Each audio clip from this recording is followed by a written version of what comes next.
Welcome to the Healthy Metal Hippie podcast, where art and wellness collide. Woo! Do you like that too when you send a message? It's like, congratulations, and then it's like, and you get fireworks? Yeah. I want the hearts. I want all the hearts on the screen. Like my tattoos. I want all of those things to pop up, right? Little hearts and peace signs and flowers and spaceships. That'll just sum up everything that I ever talk about. So, hi, and welcome back to the Healthy Metal Hippie. Today we are here with our friend Bagus, and he is joining us from Norway. Yay! Hello! We met last year when you were performing with Isiliel, and we met, I think, maybe just a couple days before the Black Heart show in London. But now the friendship is formed, and we keep rolling on. As of recording this, we are just gearing up for the summertime London Isiliel dates that you are, of course, a part of. Yeah! And I'm just excited to catch up with you because as we were kind of talking a little bit before we hit record, you are just a very interesting and high energy, lovely spirited person. And and it's nice because that energy and that just pure positivity and love of everything, it's important that it shines out and you make it happen all the time. Oh, thank you so much. That's so sweet to open with that. Thank you. That's very kind. Oh, yeah, no, I'm excited. I'm so excited for London playing more with Isiliel and stuff. And it's going to be great. It is, absolutely. So you are the drummer in the Lilin, and so wait, do you play other instruments too? Yeah, so drums is like historically my main instrument. Is what I've been playing the most since I remember, maybe since I was like 7 years old. But I also picked up the piano around, I want to say, when I was 14, 15, and the piano has come in like a lot of uses. So now I'm like sort of like 50-50 on like drums and piano as my main instruments. I write a lot of music. I do a lot of like composition for covers and other projects. So then like it's very like piano heavy because of, VSTs and MIDI, and like you can emulate all kinds of instruments. You're right about that. I don't know if you are a long time listener of the podcast, you'll hear where I talk about, I always want to play the drums. But my mom said, before you learn to play the drums, you have to learn to play piano. And I learned to play piano and I still wasn't allowed to play the drums, but that's fine. Oh, that's so sad. No. No, you know what? It was fine. But I think you're right though, that piano does make a good musical foundation. It's very universal. And honestly, I think I'm very glad I started with drums, because it meant that once like I was already in music, but I knew nothing about like, pitch and like chords, and like all of this was just like, it's like the meme of like the drummer doesn't know anything about like theory or anything. Like that was me. But then I have this whole world to explore once I start taking music more seriously. And I was like, I'd already like had a lot of fun just mashing like a monkey on drums, right? So it sounds like, music has been with you for a long time then. And have you always had like dreams to be a musician and performing? No, I would say so. As a kid, it was kind of random actually. Like, I was just a high energy kid. I would like slam everything and break things. And my mom was just like, this kid's got to go play drums or something, get that energy out. So I played because of my parents, but it was never like, as a kid, it was just a thing to do for fun. Like when I was bored, right? It was never like anything more. I went to, I don't know what to call it in English. The thing that's like after high school, we have it called like, it's right before university. Is that what you call college maybe? Like college. Maybe I would say college, and where you like can choose like a specific specialization. I chose music because I was just getting into piano, and a bit sad. I struggled finding friends. So I was quite lonely, and a lot of sort of, I think it was like my first ever outlet for like some sort of problem in my life, and that loneliness sort of came through like piano, and the frustration came through my drumming. And that was the first time where I really like, wow, I can talk emotionally with my music. And that sort of like started to be like a thing, and made me realize that I love it a lot more than just as like a hobby or activity for fun, right? Just like as a sport thing or like a gaming thing, whatever. It's sort of elevated into something more through that solitude, I would say. That's interesting, because meeting you, I never would have guessed that you would be a person that would have struggled to make friends, because you're just a delight. So I guess I just felt sort of out of place. I mean, this is also like, post like high school, college. It's like when you're different, and when you're in a place where being different is, I think in Norway, we have this thing called janteloven, which is like, you're not supposed to stand out. You should blend in. You should be like everyone else. That's like very prominent. And I think a lot of other cultures also have like a similar thing. So I think that kind of like held me back a lot, and made it sort of like, it's made it hard to sort of feel like I could be myself while making friends, I think. And then sort of once I kind of got more past that, and like just accepted like just me for who I am, it got a lot easier to just make connections. In the beginning, through like music a lot, I like my early like young adult circle was very like, I only had music friends. I only had like people that were also musicians. But that's different now. Now I sort of, that it doesn't really matter anymore. That's very interesting. I think growing up, I definitely felt like the outsider. I still often feel like the outsider, but I'm more okay with it now. And that's the thing. And I think there's a really big part of that is where you find that acceptance within yourself for who you are, without, looking for that external validation from the other people or groups or things like that. And it takes a lot of guts just to do it, Oh yeah, external validation, I feel like is a key word there. You can go so deep with that. There's so many dynamics at play now that I'm older, and I sort of think more about these things. It's not all bad. It's all like, I think I'm in a period where I'm trying to seek more external, like I'm trying to seek more things from others. Because at times I'm looking into myself for too many things. I'm looking like, okay, I'm having a creative slump. I'm gonna listen to a lot of music, or I'm gonna go into my own sort of like desires and ambitions, instead of sort of engaging with others and like, hey, can we jam? Can we play together? Can I like drag in? Can I get feedback? Instead of sort of like just relying on myself, I'm trying to like pull more in from others. Getting very psychological. You gotta be your own best friend in a lot of things. That's very important. But you can also do it with others. There's so many wonderful people out there. I think what you're talking about, what I'm hearing at least, is expanding your external world, which I think is very much different than going for just validation.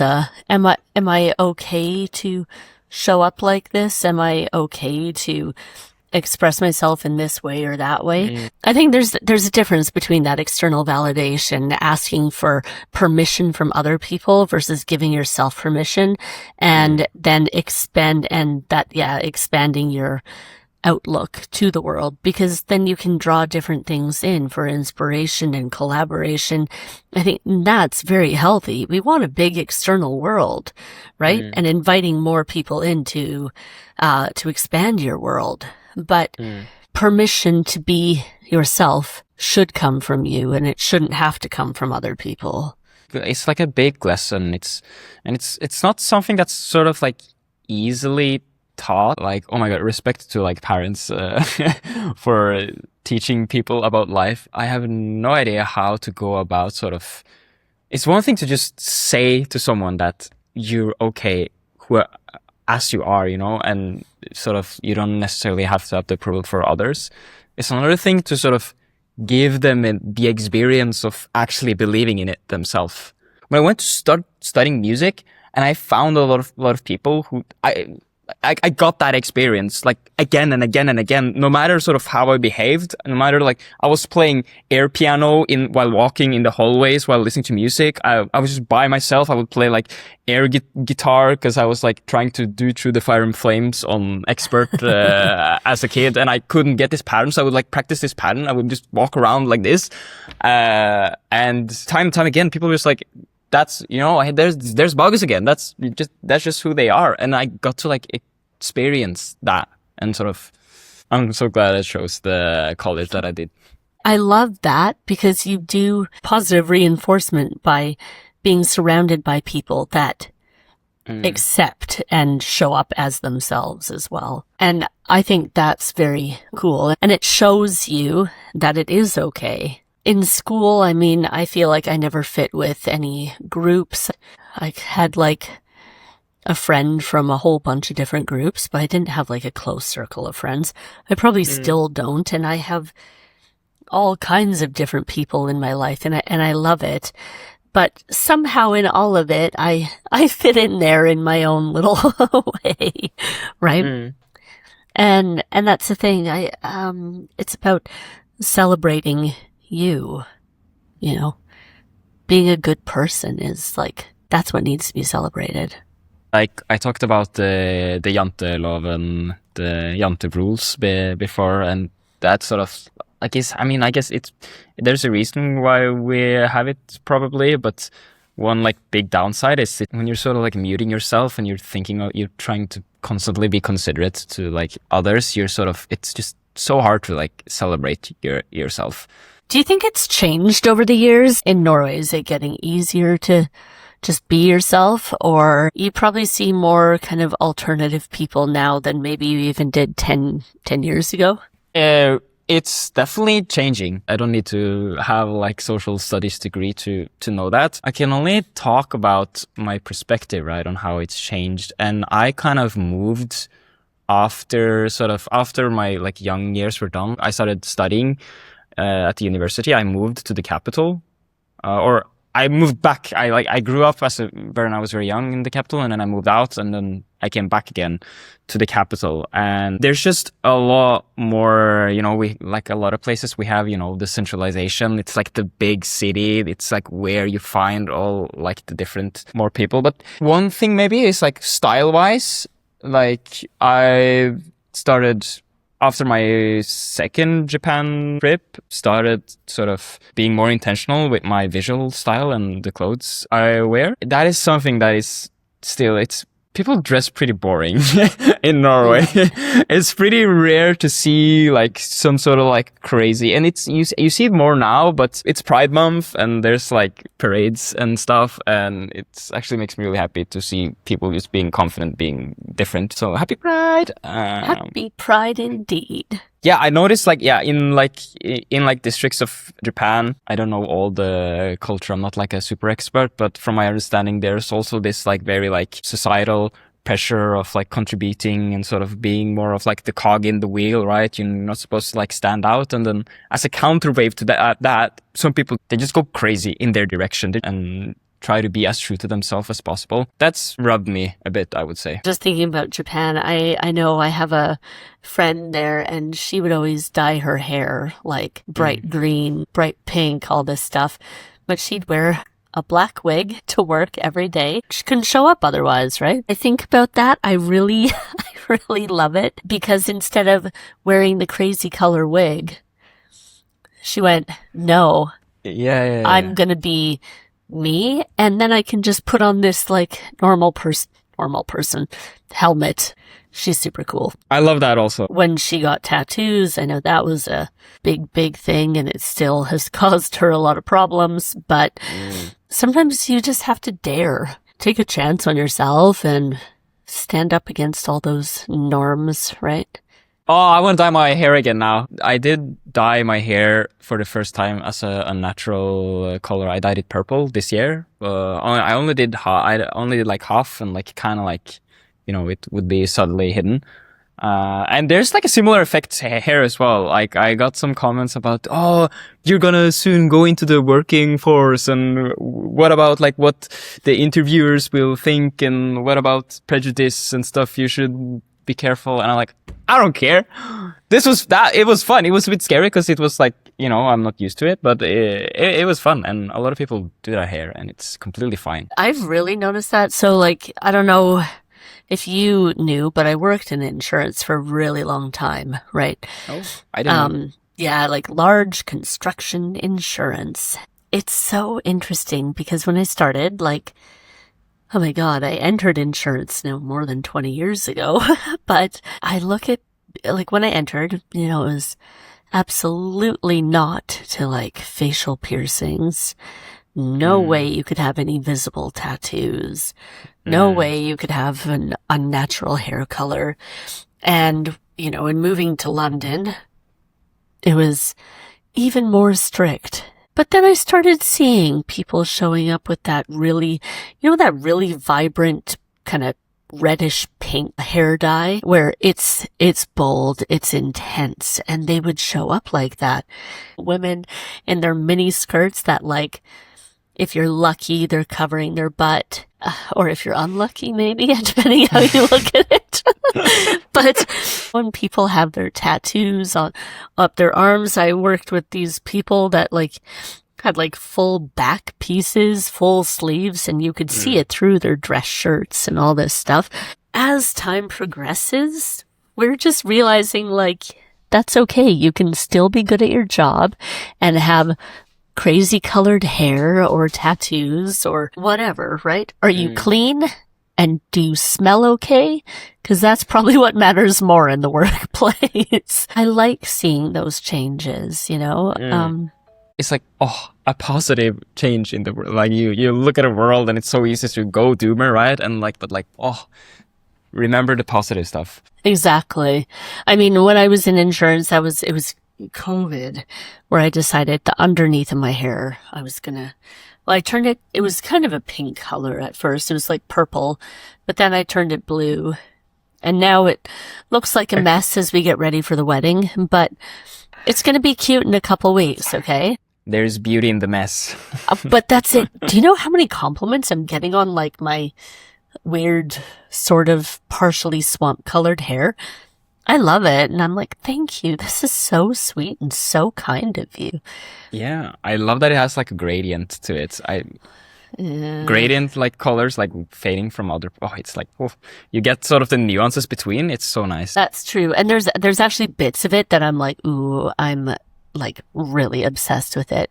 And there's bits of it where I'm like, I can't wait for this to go. Oh, that's so real. That's so real. But it's like, I'll just tell you, because all the back stuff is all, fresh, had to take all the black out of it.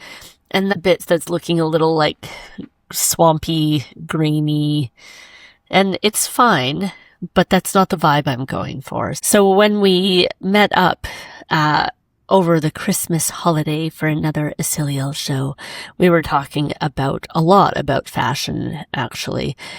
And just like defining your own style and how you get those pieces that just really align with you and what you want it to be.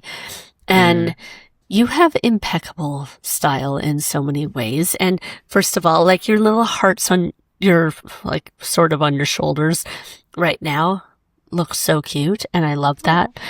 Oh, are your buttons hearts too? Yeah, they're hearts. Oh my God, they're so cute. They're so sweet. Just give me Thank 1 you. second here. Yeah, the doggo. So what have you... Oh my God, now my laundry. Hold on. I'm disappointed you don't have the ones that go like they do like a jingle. Do do do do do do. I love those. My old one in Canada did, but this one just goes beep doop. And you're like, okay. But the worst part is, if you don't turn it off, it doesn't stop. With Japan, for example, one of the things I'm obsessed with is like the train stations. They have all like the separate jingles for the separate lines and like the station, and they're all different. And some of them are like melodies in reference to something historical. And there's a lot of like hidden stuff. Yeah, in like the jingles, and it's like they're removing it, which I'm like, No. Why? Oh, it's the train culture. Like there's train culture in England, but it's not cool like that. I wish we had it in Oslo as well. There is in Bergen, there is the one like train line called Bybanen, and they have they also do the thing where they have the separate jingle for each stop.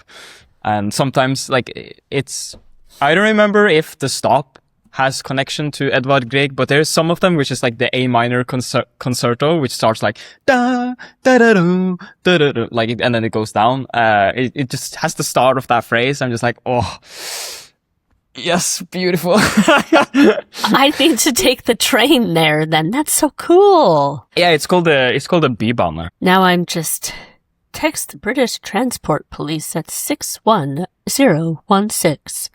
We'll sort it. See it, say it, sort it. Oh, I actually love the announcements in London. Like, there's like the iconic stops. Just like Mind the gap between the train and the platform. Me, when the next station is Cockfosters, I die every time. But so you've been to Cockfosters then? Because that's the end of the line.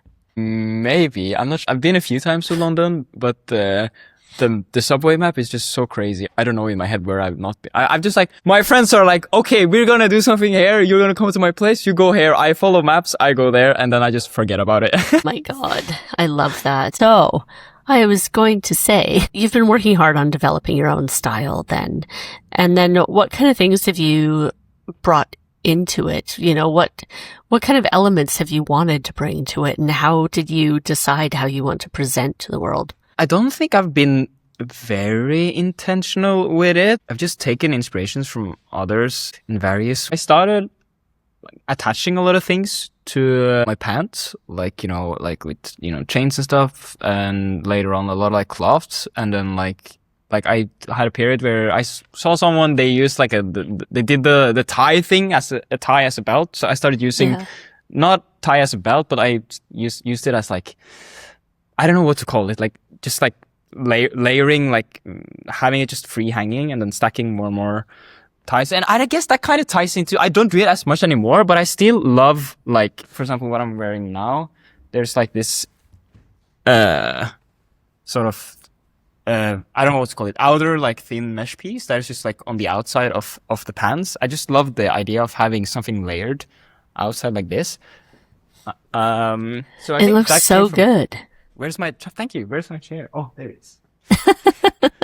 Flowy is definitely something that I'm gotten into. And then I started wearing skirts a bit, cause they're also quite flowy. But gender norms, they have freaking hands. So I've been very scared to sort of wear skirts alone. So what I kind of do a lot now is I wear like things that are like half skirt or like hybrid-y, and then I also have like pants underneath, because then it's less explicit. And yeah, I like that a lot. I like to blend, pieces, like to try and be a bit like androgynous. It's English. Gender is just so much more than, biology. By all means, I think most people understand that it's a lot more than that. And I really like that kind of approach to it, to sort of just visual representation, that it's a lot more than your gender and sort of your background. I've never sort of been that into like, my clothes. I've always just like weared whatever's practical growing up. So it's all kind of like new for me. When somebody asks me like, okay, what's your style? Like, I have no idea. I don't know sort of the names of like, in the same way I could talk about music and genres. I can't do that with like, with fashion and visual representation. I'm still sort of like discovering things, and it's fun. Yeah, absolutely. But I think that is the joy of it though, right? Because you get to experiment different things and try and find what fits for you. And like, I love this like skirt flowing with just, obviously you like movement, and it makes sense that you would want your clothes to like flow and move with you in the same I haven't ways. thought about, I haven't made that, but I 100% agree. That's 100% a thing I like. I love like running around and jumping, and I think seeing that kind of movement in the clothes, yeah, it's definitely something I like. But I haven't made that top before. So we discovered. I haven't ever really put much thought really into what my style is technically either. But it's really, in the last little while, people have always kind of been like, that's the goth girl, that's whatever, that's the punk girl. And I was kind of like, nah, not really. Because I never really thought I was like cool enough to be goth or to be like a proper punk. But I'm like, yeah, the more I go on, I'm like, it fits. It totally fits. So it's fine. And it's been nice to kind of accept that. But I also think you don't need to label the things. You just need to kind of feel how the things make you feel. And we're always going for good vibes. Labels is like, I feel like a big keyword, and I think a lot of like self-expression, both in like art, in art and other things, is a lot of like, it's a lot about your relationship with the different labels that, you either put on yourself or that other put you, and like how that plays out. It's very central. Back in the day, if you will, you would see somebody and be able to be kind of like, I understand, oh, this is probably your music taste, or this is kind of like the person that people would think you are based on your aesthetic. What I've really noticed the last, like, at least, I don't know, 5+ years, is that does not apply at all. So you might have these people that look so alt, and you're like, oh my God, like a badass goth queen, for example. But then she's like, loves all the bubblegum pop, which you would have expected before. And I just enjoy this like deconstructing labels, letting them dissolve away and just be a person. And it doesn't need to be labeled. Maybe I'm an outlier on that, but I've definitely felt sort of the pull that like, oh, someone's into this thing because of, some sort of, I make a first impression and they're wearing like lots of patches on like a black jacket, and like, oh, so that must mean that they listen to metal. But that's always felt off to me. I've understood conceptually, like, of course, you can represent yourself visually through sort of who you are. The way you sort of look and present yourself is just like, it's just one aspect of you, and there's just such an incredible complexity there that it's sort of, we like to bucket, right? We like to like put boxes, put things in order. I guess that's always just felt a bit weird to me. People like to put, labels on it, compartmentalize people, right? Because it helps us just organize it in our mind. I think too, I probably notice it a lot just because I have always kind of been heavily scrutinized about my look. And I think a part of it is I don't look like how I see myself. I don't look extreme, if you will, but I also don't look quite like normal, if you will, right? And so I think I found that people try to put you in a box, but then they don't know which box you fit in. And then it's confusing for them, and like their heads explode or something, or they want to like pick you up and put you in that box, and you're like, I don't go there. I don't go anywhere. I just noticed like less scrutiny about it, less of that boxing up, more of that express visually whatever feels good to you, even if it doesn't, say, traditionally match all of the things that you're into, right? And I think about too where, people are, if you're wearing a band shirt and it's all this like, yeah, can you name 3 songs? It's like, shut the fuck up, go away. It's all that kind of stuff, right? And it's just like, ew, give me a break. I love that we sort of better understand sort of the harmful behavior when in boxing, and sort of just letting people be sort of in between, like a buffet. You're picking all the sort of parts of all of these different types of lifestyles and sort of becoming beautiful bouquet flower. I think that's a really good point, though. You can pick all of your favorite flowers to make a beautiful bouquet of who you are. Mm. You don't just have to be roses, and you don't just have to be daisies or nightshades or whatever it is. You can be a whole mix of things because that's what people are. And that's how we have a healthy ecosystem. I also just personally, I want to see more of your jacket because it just looks so cool. And I kind of want it. It's just like... It's very black. It has little like lacy part on the edge. It's so and it pretty. has the small flares. It's so nice. I guess it's... I don't know that much about like jirai and stuff, but I guess it's like a little bit jirai. I just found it. There's this app called Ties, which is just like used clothes. People just sell their used clothes. I try not to buy new stuff for environmental reasons. I really like it. I want more pieces like this. I like that you were touching on like that, all the androgynous stuff before. My friend Stone, he was on the show a while ago, but I loved it because he just talked about how he rates his girlfriend's closet all the time and they just swap clothes. And I love it. But this is the thing though, because I think it's always been super valued, right? And like I was talking about with him and now I'm talking about with you, it's like, okay, David Bowie, all the like hot rock stars of the 70s and stuff were very androgynous. And it's just, and yeah, I think all this gender bending, why shouldn't we be doing it? It's always been done and we should keep doing it. Oh, gender bending is so fun. I've never been sort of good enough yet to sort of do it, but I do sometimes like practice with, I'm trying to learn makeup, but it's like, there's just so much and it's so hard.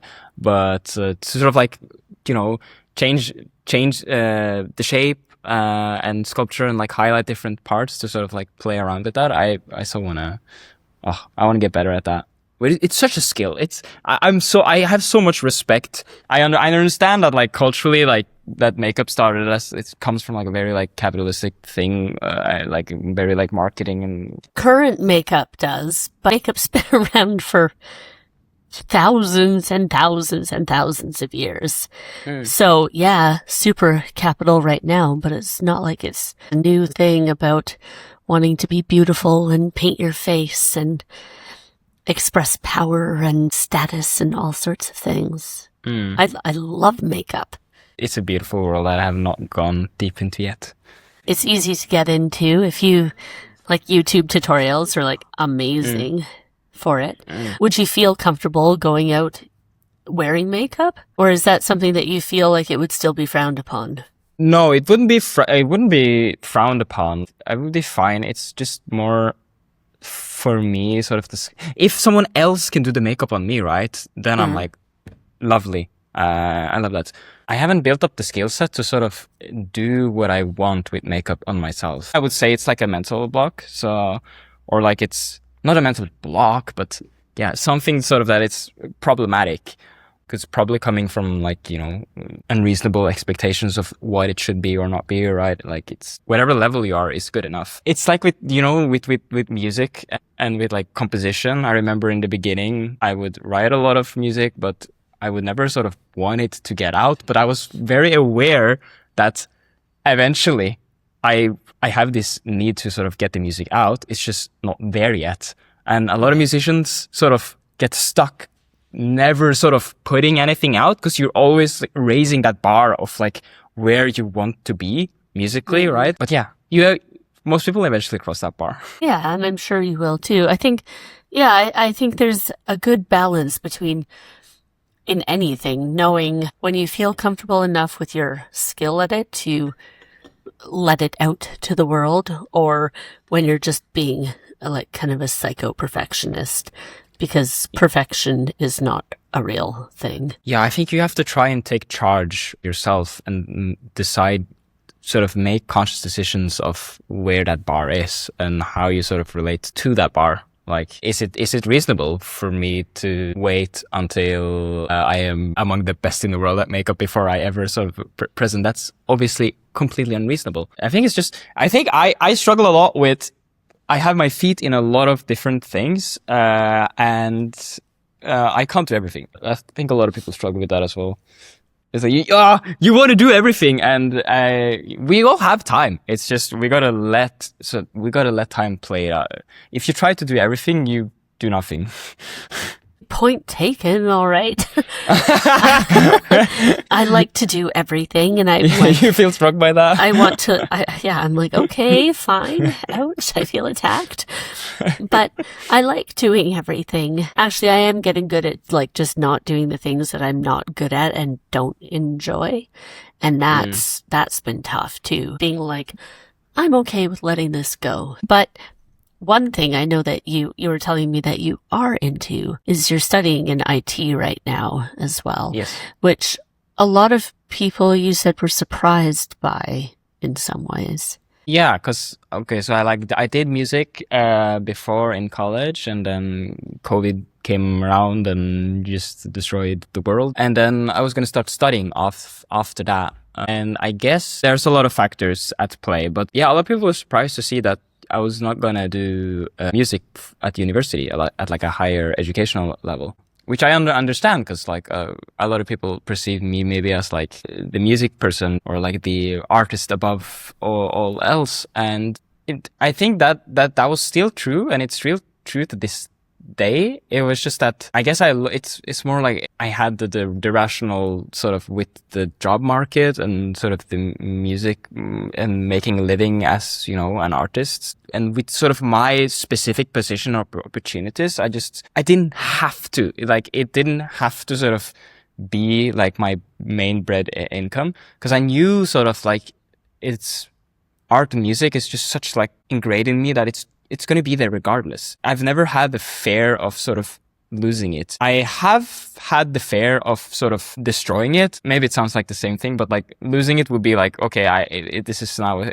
thing of the past. It's like I'm pivoting to something else or doing something else. Destroying it is more like I am trying to make this thing work. I need to make enough money. I have to say yes to sort of every sort of opportunity I have because but I don't actually want to I actually want to take things in a different direction. But for the commercial success, I have to sort of really push on like that sort of wouldn't necessarily destroy, but like that kind of dynamics I've always been scared of because it's very, the music and the art is very sacred to me. I also like technology. I mean, I've always been like a nerd on the computer. I've always like played games and programming, which is what I've started studying, is in a lot of ways very also creative. There's a lot of problem solving, and there's in my master's now I'm actually doing sound effects through algorithms. So I'm sort of writing in a language called Max or Pure Data, which are like programming languages specialized for audio. Okay. So like there's like lots of overlap in the domains, and sort of maybe I guess the future that I have this like future for myself that I'm envisioning where I'm in this industry. I have this skill set of programming that I can use to be very versatile, to kind of like protect my creative endeavors and let me sort of just chase whatever music I want to be, commercial or not. I really love that. Again, it's showing that we can have all these different sides to ourselves that may outwardly seem conflicting, but are actually more and more aligned to the true us. Yeah, so you can be all these different things, and it just makes up you. And I think that's really exciting with podcasting, with coaching, with like booking, and I don't know, all the other stuff I am doing with artists and things like that. For me, it's like I get to do all the things I love, and I get to cheer about all the people that I love, and I get to build community and help people, and I get to do it like with music too. Happy days. And I love that. Absolutely. That's like my happy place. So I think that's absolutely beautiful.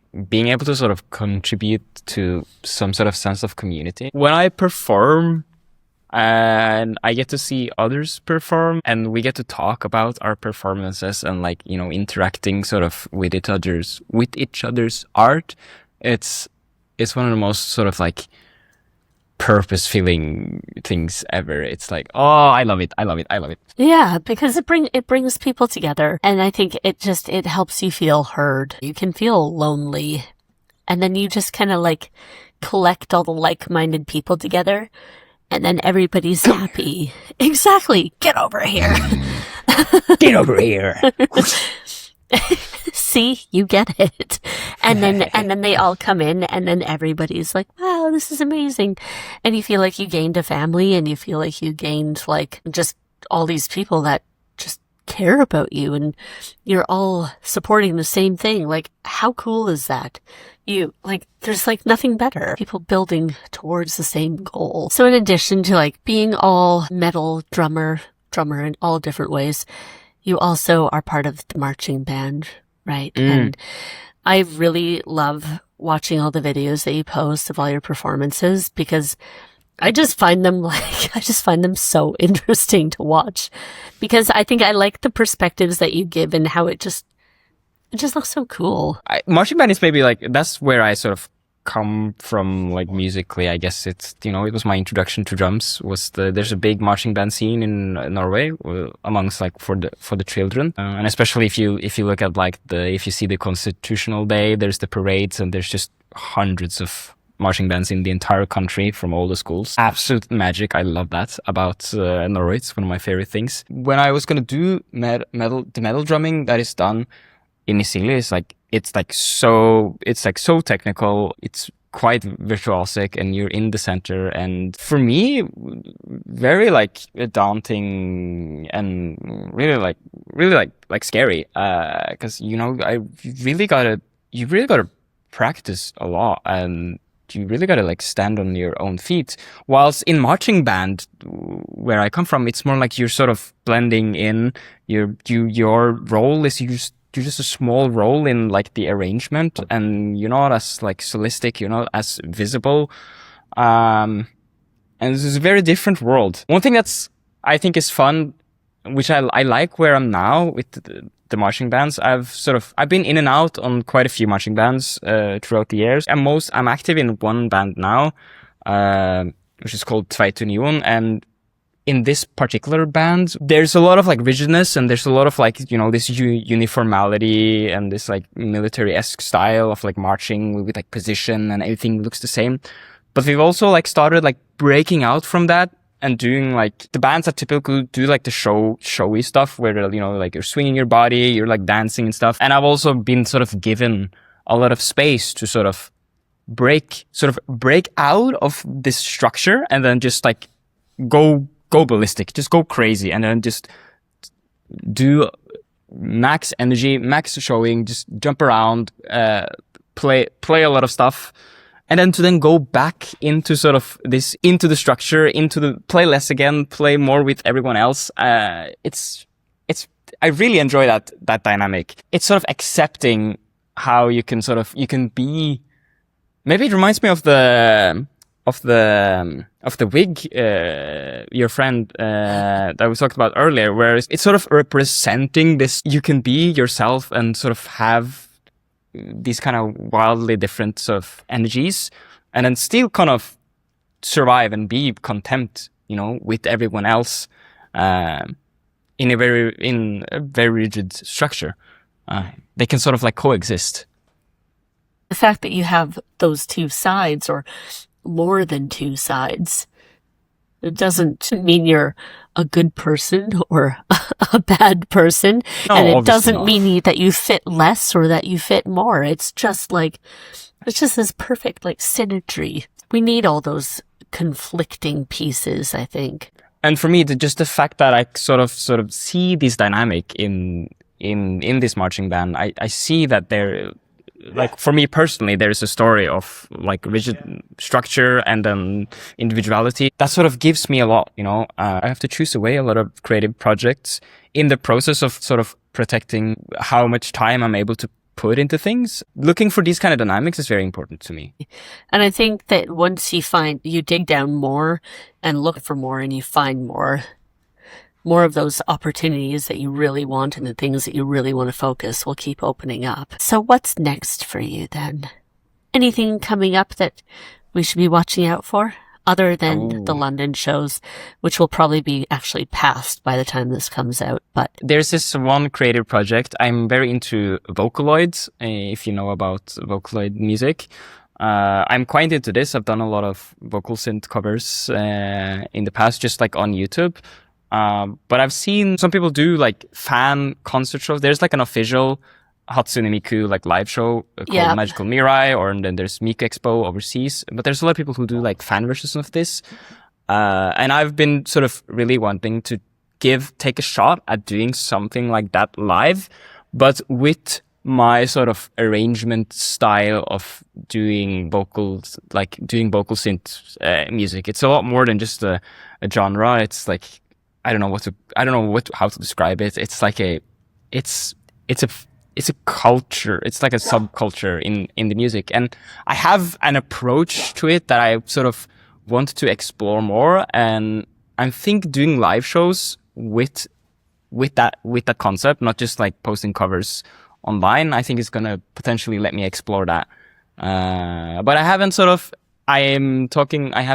found the arenas where to do that yet, but I'm like sort of in the process of doing that.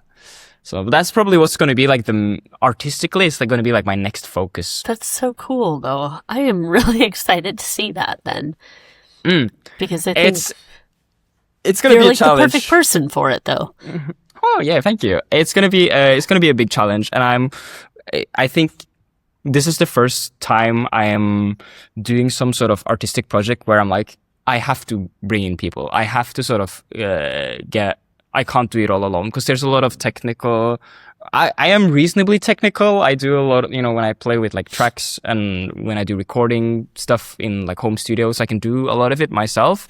Yeah. But there's a lot of like stage selling the illusion of virtual characters performing, and I want them to be performing alongside real musicians. Sort of selling this kind of illusion requires, certain kind of smoke, certain kind of lightnings. There's the Pepper's Ghost effect for like projecting onto screens and what kind of screens you're using for projection material, a lot of these things. And then there's the whole piece of, I want everything to be in-house. There's the field of motion tracking and dance choreography. Right? This is also like a big dance. It's like a big field that I'm sort of dipping my toes in, but I'm realizing I cannot do everything myself. So I need to pull in I need to pull in other people, and I'm sort of in the process of finding people to work with that. And it's exciting because it's new for me. I've been pretty used to sort of doing a lot of my projects just solo, just going, just shining by myself. Now I want to do it with others. That's honestly, it sounds amazing. So I'm excited to see how that goes. And if people want to give you a follow and keep tabs on all the cool things you're doing, where's the best place for them to find you? I'm Bagus, and then I'm also known as 11, so I go by Bagus 11. Instagram, I'm posting a lot of content all the time. There's a lot of marching band stuff there. There's a lot of music stuff there, so there's a lot of style and live stuff there. And then currently with the vocal synth project that I'm doing, I'm also Bagus 11 just on YouTube. Yeah, I've coordinated the project Volcanoru additionally. So I would say, Instagram and YouTube are like the two. At Bagus 11 is the two places I would hit a follow if you wanna see more of me. How could we not? Oh, thank you. It's true. Well, thank you so much for being here today. Honestly, it's nice to connect, get to see your face again, even though I'm going to see it in person in a few weeks. Hell yeah. But thank you also for the opportunity. This was a lot of fun and a new experience for me. I've never done like a podcast thing, but it was really fun and a big learning experience for me. So thank you for the opportunity. Thank you. And we will put links to all of your socials in the show notes. And thank you again for being here today. We'll talk to you soon. Thanks so much for joining us on the Healthy Metal Hippie podcast. For more ways to connect, go to www.healthymetalhippie.com.